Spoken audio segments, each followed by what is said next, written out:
Class 12 দেখো আজকে আমরা যে টপিকটা নিয়ে প্রথমে ডিসকাস করব সেটা হচ্ছে pseudo first order reaction. Pseudo first order reaction কি না, দেখো এমন অনেক কেমিক্যাল রিঅ্যাকশন আছে যারা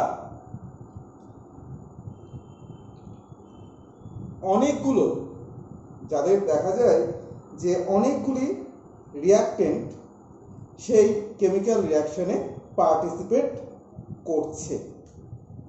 ঠিক আছে, অনেকগুলি রিঅ্যাক্টেন্ট সেই কেমিক্যাল রিঅ্যাকশনে পার্টিসিপেট করছে এবং দেখা যাচ্ছে যে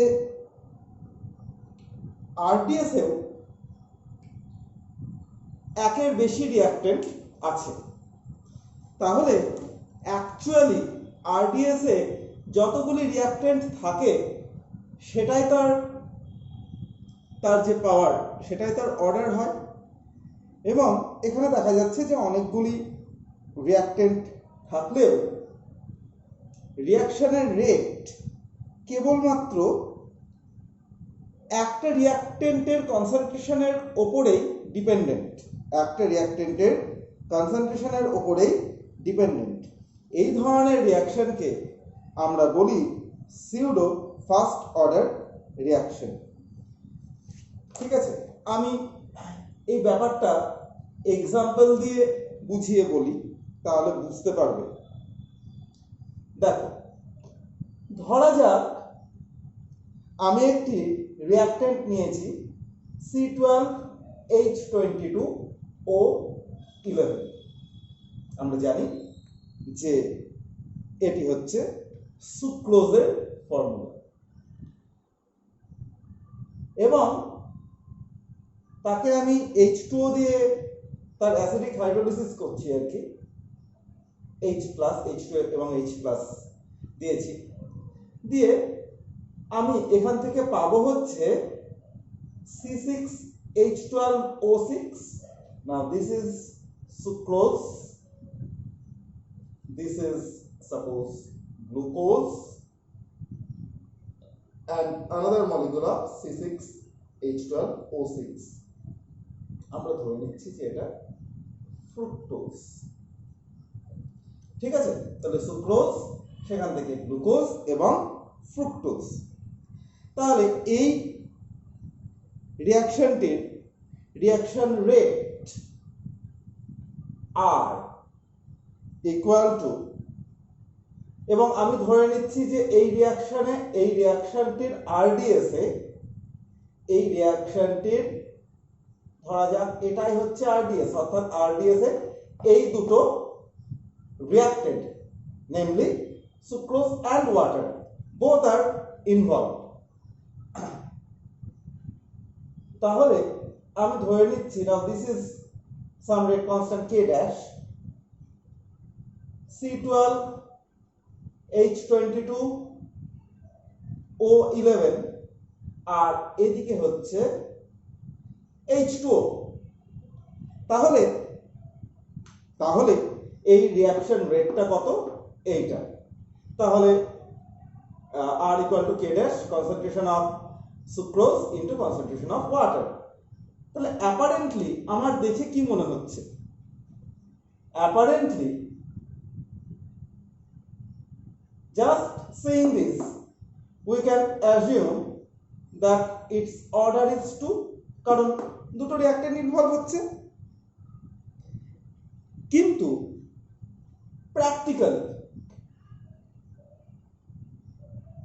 practically rate does not depend upon the concentration of H2O. কেন? as concentration of H2O is nearly constant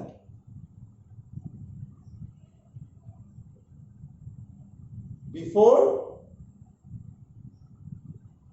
and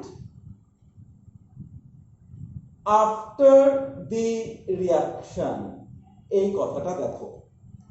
তাহলে আমি কি বললাম যে practically rate does not depends on concentration of H2O as concentration of H2O is constant before and after the reaction. Actually এই যে কনসেন্ট্রেশনটা নিচ্ছি এটা আসলে কি, এটা আসলে হচ্ছে চেঞ্জ ইন কনসেন্ট্রেশন, তাই না? আমরা জানি rate is equal to dA dt বা ddt of কনসেন্ট্রেশন অফ রিঅ্যাক্টেন্ট মানে change in.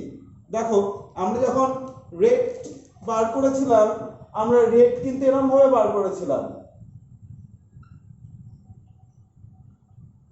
Suppose this is for রিঅ্যাক্টেন্ট, আমরা এরকম ভাবে রেট বার করেছিলাম, তাহলে এটা কি চেঞ্জ ইন কনসেন্ট্রেশন। সেখানেই বলা হচ্ছে যে H2O এর এই যে কনসেন্ট্রেশনটা সেটা রিঅ্যাকশনের আগে এবং পরে খুব হিউজলি যে চেঞ্জ করছে সেটা চেঞ্জ করে না। তার মানে কি, তার মানে এই যে রিঅ্যাকশনটা, এই রিঅ্যাকশনটা থেকে এটাই বোঝা যায় যে ফর দিস রিঅ্যাকশন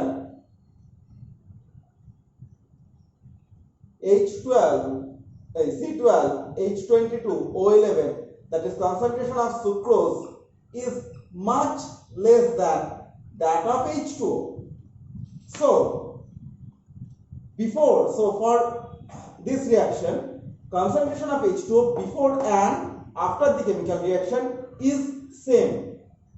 তাহলে দেখো এই যে জিনিসটাকে আমি লিখছি, যেহেতু এটা সেম, এটা যেহেতু কনস্ট্যান্ট, যেহেতু concentration of H2O constant, তাই জন্য we can write this equation like this: R equal to K dash H2O into concentration of C12H22O11. Now this K dash H2O, we may write this as K, as K is a constant, you know, K হচ্ছে একটা constant, এই K dash একটা constant, যেটাকে আমি এই রিঅ্যাকশনের rate constant বলছি। তাহলে দেখো সাম constant multiplied by any other constant will also be a constant. So we are writing K dash into concentration of H2O as K.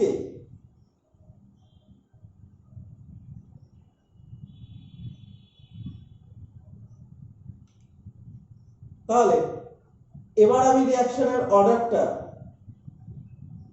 এখানে মনে রাখবে যে K equal to K dash H2, এবং এখানে রিঅ্যাকশনের order যদি আমরা বলি তাহলে অর্ডার হচ্ছে 1। তাহলে এখানে কি দেখছি যে রিঅ্যাকশনটার রিঅ্যাক্টেন্ট তার আরডিএস অনেক কিছুর উপর ডিপেন্ড করলেও, ধরো দুটো জিনিসের উপর ডিপেন্ড করছে, দুটো রিঅ্যাক্টেন্টের উপর ডিপেন্ড করছে। এবার যদি এরকম দেখা যায় যে একটার কনসেন্ট্রেশন রিঅ্যাকশনের আগে এবং রিঅ্যাকশনের পরে কোন একটা রিঅ্যাক্টেন্টের concentration before and after the reaction is nearly same, that is the concentration is constant throughout the reaction, যদি ওই রিঅ্যাকশনের ওই রিঅ্যাকশনটা টোটাল চলার সময় যদি কোনো রিঅ্যাক্টেন্টের concentration throughout the reaction constant হয়, তাহলে আমি সেই রিঅ্যাকশনটাকে আমি ইজিলি কনস্ট্যান্ট টার্মকে আমি এরকম ভাবে লিখতে পারবো, এবং তাহলে রিঅ্যাকশন রেটটা আমি এইভাবে আমি লিখতে পারি। এবং যদিও রিঅ্যাকশনটা আমার মনে হচ্ছে সেকেন্ড অর্ডার, কিন্তু এটা দেখা যাচ্ছে যে ফার্স্ট অর্ডার রিঅ্যাকশন, কিন্তু একটি special kind of first order. This is apparently not first order, মানে সত্যি করে কিন্তু এটা ফার্স্ট অর্ডার নয়, কিন্তু একটা special type of first order, যেটাকে আমি বলছি সিউডো ফার্স্ট অর্ডার রিঅ্যাকশন, যেখানে এই ফার্স্ট অর্ডারের এই জিনিসটা কেন আমি লিখতে পাচ্ছি, যেহেতু একটা রিঅ্যাক্টেন্ট আর একটা রিঅ্যাক্টেন্টের কনসেন্ট্রেশন এর থেকে অনেক অনেক বেশি, বা তার কনসেন্ট্রেশনটা রিয়াকশনের throughout the reaction same থাকছে। বোঝা গেল? আর একটা এক্সাম্পল দেওয়া যেতে পারে, আর একটা এক্সাম্পল আমরা দিতেই পারি, সেটা হচ্ছে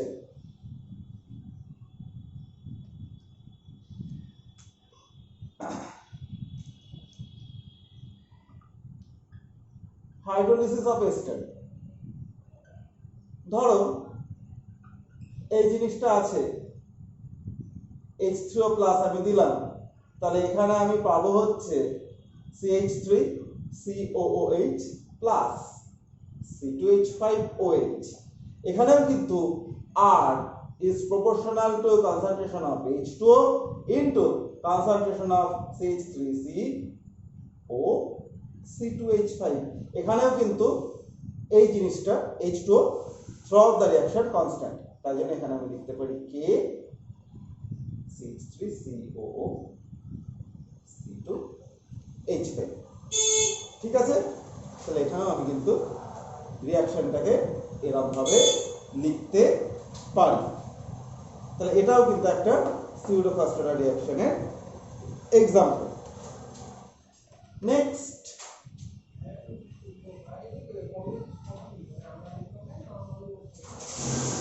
আমি কোন রিয়াকশনটা বলছি দেখো,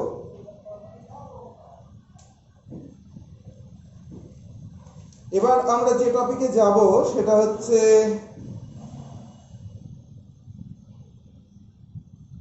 nth অর্ডার রিয়াকশনের যে দুটো ম্যাথমেটিক্যাল ফর্মুলা আছে, আমরা জাস্ট ওই দুটো ম্যাথমেটিক্যাল ফর্মুলা জেনে রাখবো। এটা জেনে রাখবে তোমাদের ডেরিভেশন নেই, derivation of this equation that I am writing is beyond your syllabus, কিন্তু এখান থেকে এই ফর্মুলাটা খুবই ইম্পর্টেন্ট। nth অর্ডার রিঅ্যাকশনের ক্ষেত্রে KT equal to 1 minus n 1 by concentration of A reactant n minus 1 minus 1 by is A naught, মানে initial concentration of reactant n minus 1। এখানে একটা জিনিস মনে রাখবে যে এখানে কিন্তু n not equal to 1। আর একটা half life period t half equal to 1 by k n minus 1, এখান থেকেই বসানো যায় আর কি। A equal to a naught by 2 বসিয়ে দিলে এই রিঅ্যাকশনটা যেটা লিখছি সেটা আসবে root over 2 to the power n minus 1 minus 1 by a naught n minus 1। ঠিক আছে? এই দুটো রিঅ্যাকশনের ক্ষেত্রে, এটার ক্ষেত্রেও মনে রাখবে n not equal to 1। এটা nth অর্ডার রিঅ্যাকশন, মানে n equal to 2 3 4 হতে পারে। ঠিক আছে? 2 3 আর কি, ফোর্থ অর্ডার এরকম করে ইয়ে হয় না। তাহলে 2 3 এরকম অর্ডারের যদি রিঅ্যাকশন হয় তাহলে এটাই হচ্ছে তার ম্যাথমেটিক্যাল ফর্মুলেশন। এখানে বুঝতেই পারছো টার্মগুলো, কে হচ্ছে রেট কনস্ট্যান্ট, টি হচ্ছে টাইম টেকেন, এন হচ্ছে order of the reaction, A concentration of reactant after time t, a naught initial concentration of the reaction, t half is equal to half life period। তাহলে এই জিনিসগুলো তোমাদের এখান থেকে কিন্তু তোমাদের অঙ্ক আসে এবং বিভিন্ন অঙ্ক করতে কিন্তু তোমাদের কাজে লাগবে। ঠিক আছে? এর নেক্সট ভিডিওতে আমরা Arrhenius equation, energy of activation এগুলোতে যাব।